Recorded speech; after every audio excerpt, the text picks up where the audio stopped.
Vous êtes candidat pour 2022 ? Je n'ai pas le droit aujourd'hui de vous dire et de me mettre dans une disposition d'esprit d'être candidat. Si je me mets dans la situation d'être un candidat, je ne prendrai plus les bonnes décisions. Je le sais. Et donc, ça viendra, si ça doit venir, au moment voulu.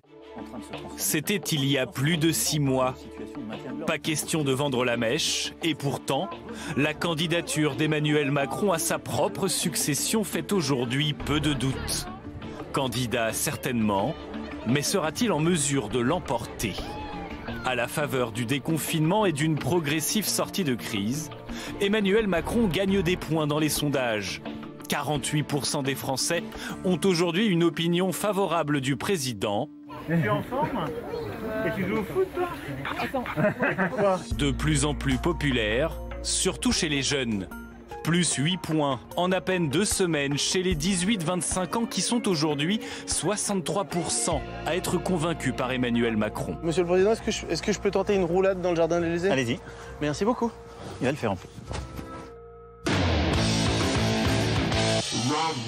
Cette vidéo présidentielle, avec les youtubeurs McFly et Carlito, a été vue plus de 10 millions de fois en moins de 24 heures.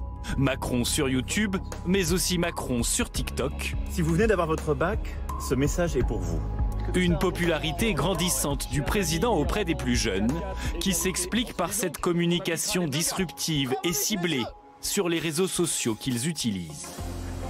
Côté économie, après plus d'un an de récession, la France pourrait connaître une croissance de 5% en 2021, selon les prévisions du gouvernement. Une aubaine pour le président sortant qui pourra faire valoir sa politique du quoi qu'il en coûte, plébiscitée par plus de 70% des Français. Une politique qui a certes sauvé des milliers d'entreprises d'une fermeture annoncée, mais qui a dans le même temps creusé la dette et le déficit de la France.